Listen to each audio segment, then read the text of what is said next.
keni përgatitur me sa po shoh edhe vajin e kalendulës, Vaji i kalendulës, po le të flasim kështu, duke qenë që kjo bimë ka në brendësi këtë mineralin e zinkut, zinku ka veçori që të mbylli plagë dhe puçra. Dhe mund të përdoret në të gjitha llojet e rastet e prerjeve, të shëmbjeve, në edemat që mund të kemi, sepse përmendëm dhe ata acidin kloregjenik, i cili është tretës dhe njëkohësisht është përmirësues i qarkullimit të gjakut. Por përmban edhe këtë acidin te këto në grupin e triterpeneve, është edhe ky acidi ose vaj, le ta quajmë, oleanoleik, i cili ka këtë veçori të nxiti dhe të përmirësoj qarkullimin e gjakut, dhe kjo bimë përdoret shumë mirë kur kemi edema të gjunjve, enjtje të tyre, ose kur bijemi që dëmtohemi dhe pësojmë një gërvishje të lëkurës dhe një enjtje të gjunjve. Atëherë, në këto raste, kjo bimë mund të përdoret shumë thjesht në këtë mënyrë.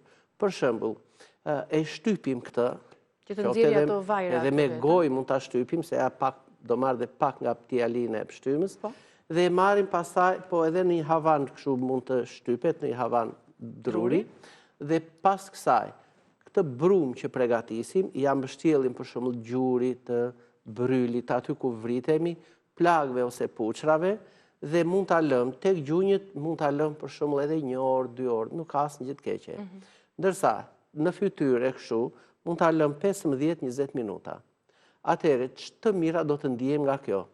Ai zinku ka veçori që të mbylli plagët, edhe ti rrudhosi ato dhe të ndikojnë në mbylljen e tyre. Pra po thoni për fytyrat që vuajnë nga akret, nga puçrat, po patjetër, një brum i tillë me detalet e kalendulës. Ka këto taninet që janë rrudhëse, dhe këto taninet na ndihmojnë që në rastet e prerjeve dhe të gërvishjeve të ndihmojnë në mbylljen e mirë të tyre. Por njëkohësisht na ndihmojnë që të bëjnë që aty ku është ajo folikula e një rrënjeqime jeti infektuar, ose aty ku kemi për shembull një pus me qelb, atëherë kjo të ndikojë në zbrazjen e saj, në përthithjen, e nxjerr më lehtë në sipërfaqe. Në fytyrë kjo mund të mbahet edhe 15-20 minuta dhe pastaj shplahet bashkë me ato toksinat që kjo ka nxjerrë dhe ndonjë, le të themi, ndonjë stafilokok të mundshëm, aureus ose streptokok beta hemolitik që ndikon mbi këto, sepse po ta shohim petalin, tregon që e verdha na tregon që jo vetëm karotenoidet, por tregon edhe praninë e një sasie të vogël të squfurit, i cili është mbytës edhe ky për bakterjet. Dhe në këto raste, puçrat fillojnë që të dobësojnë strukturën e tyre dhe të zvoglohen. Atëherë, fal këtyre mikroelementeve, neve realizojmë që puçrat me këtë brumin që vendosëm, me këtë bimën e shtypur, të fillojnë që të na zvoglohen. Mund ta kombinojmë edhe me hudhër, patjetër, pra, këto ose ekstraktohen, që në kushe shtëpiake, ne ju kemi treguar një mënyrë se si mund ta bëjnë këto, për shembull, nëse do të marrim afërsisht këto petalet e kalendulës, po t'i vendosim në vajin e bajameve të ëmbla, ose edhe të bajame segër, atëherë, kjo do filloj që të injektoj në vaj ato përbërësit kimik të saj.